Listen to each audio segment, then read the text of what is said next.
ఆనాడు నేను, ఉత్తమ్ కుమార్ రెడ్డి గారు, కోమటిరెడ్డి గారు మన ప్రాంతం నుంచి పార్లమెంట్ సభ్యులం. రాహుల్ గాంధీ గారు స్పష్టంగా నరేంద్ర మోడీకి చెప్పాడు, నువ్వు తెచ్చిన రైతు వ్యతిరేక నల్ల చట్టాలను ఉపసంహరించుకోవడమే కాదు, ఈ జాతికి నీతోని క్షమాపణ చెప్పిస్తా, అప్పటి వరకు మేము పోరాటం చేస్తామని రాహుల్ గాంధీ చెప్పిండ్రు. అది నిజమైంది. రైతు వ్యతిరేక నల్ల చట్టాలను తెచ్చిన నరేంద్ర మోడీ చట్టాలను ఉపసంహరించుకోవడమే కాకుండా ఈ జాతికి క్షమాపణ చెప్పించిండు రాహుల్ గాంధీ నరేంద్ర మోడీ గారి చేత. ఇది మన నాయకుడు సాధించిన విజయం రైతుల కోసం. ఈరోజు కూడా రైతు కూలీల కోసం ఏదైతే రైతు వ్యతిరేక చట్టం తీసుకొచ్చిండో నరేంద్ర మోడీ, విబీజీ, రామ్జీ, అందులోనే గందరగోళం ఉంది. వికసిత్ భారత్ ఎక్కడున్నది? ఇందులో సంక్షోభ భారత్ను సృష్టిస్తున్నావు. పేదలను వెట్టి చాకిరి బానిసలుగా చేయడానికి నువ్వు చట్టాన్ని తెస్తున్నావు నరేంద్ర మోడీ గారు. ఈరోజు మళ్ళీ ఏ తెలంగాణ రాష్ట్రం అయితే ఈ చట్టానికి స్ఫూర్తినిచ్చిందో, ఏ తెలుగు భాషల ప్రాంతంలో మొట్టమొదట అమలు జరిగిన మహాత్మా గాంధీ జాతీయ ఉపాధి హామీ చట్టం ఉందో పునరుద్ధరించే వరకు నీతోని కొట్లాడతాం. ఈ చట్టం పేదలకు వ్యతిరేకంగా తెచ్చినందుకు మళ్ళీ పేదలకు, ఈ జాతికి క్షమాపణ చెప్పే వరకు నరేంద్ర మోడీ గారిని వదిలే సమస్యనే లేదు. దీని మీద సంపూర్ణమైన కార్యాచరణ ఏఐసిసి నుంచి ఆదేశాలు అందుకొని మనందరం కూడా క్షేత్రస్థాయిలో వెళ్ళి ప్రజలకు వివరించాలి. ఈ చట్టం ఏదో మార్పు కాదు. ఈ చట్టం మనల్ని తిరిగి కార్పొరేట్ కంపెనీలకు కట్టు బానిసలుగా మార్చడానికి తీసుకొచ్చిన చట్టం. ఈ చట్టాన్ని సంపూర్ణంగా తెలంగాణ శాసనసభ ఏకగ్రీవ తీర్మానం ద్వారా తిరస్కరించింది. శాసనసభలో మొదలైన తీర్మానం గ్రామ సభలకు వెళ్ళాలి. ప్రతి గ్రామ సభ పెట్టి ఈనాడు 12,702 మంది గ్రామ సర్పంచులు ఎవరైతే ఎన్నికైనరో 12,702 మంది గ్రామ సర్పంచులు గ్రామ సభలు పెట్టడం ద్వారా ఈ చట్టాన్ని తిరస్కరిస్తూ ఏకగ్రీవ తీర్మానాన్ని గ్రామ సభలలో ప్రవేశపెట్టాలి.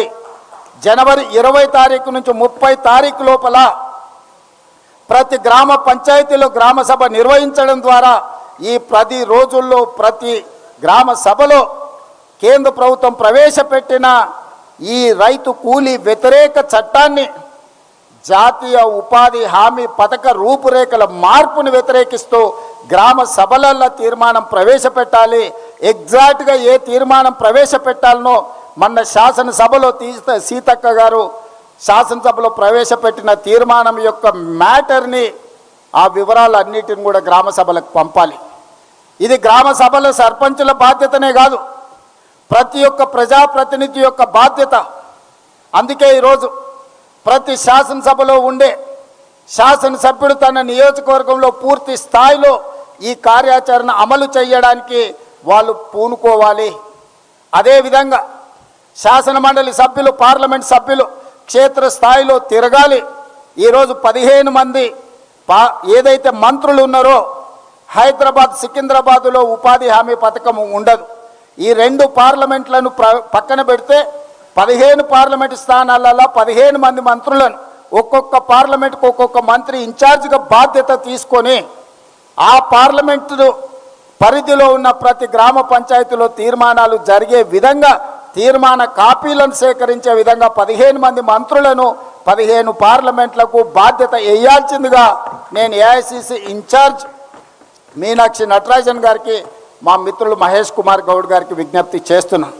20 తారీఖు నుంచి 30 తారీఖు లోపల జరగబోయే గ్రామ సభలు జాతీయ ఉపాధి హామీ పథకాన్ని పునరుద్ధరించడానికి అవసరమైన తీర్మానాలకు 15 పార్లమెంట్లకు 15 మంది మంత్రులను మీరు బాధ్యతలుగా నియమించండి. పార్టీ పరంగా, ప్రభుత్వ పరంగా నేను ఆదేశాలు ఇస్తా, పార్టీ పరంగా మీరు ఆదేశాలు ఇవ్వండి, వాళ్ళ బాధ్యత. అదేవిధంగా పార్టీ శ్రేణులు స్థాయి ఉన్న నాయకులను, ఎన్ని మండలాలు ఉన్నాయో ప్రతి మండలానికి ఒక నాయకుని మీరు అపాయింట్ చేయండి.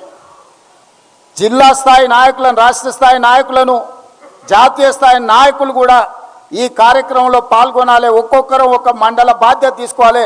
నేను కూడా ఒక మండలం బాధ్యత తీసుకుంటా. ప్రత్యేకంగా ముఖ్యమంత్రిగా కార్యక్రమాలు చేయడమే కాదు, ఒక మండలం బాధ్యత ప్రతి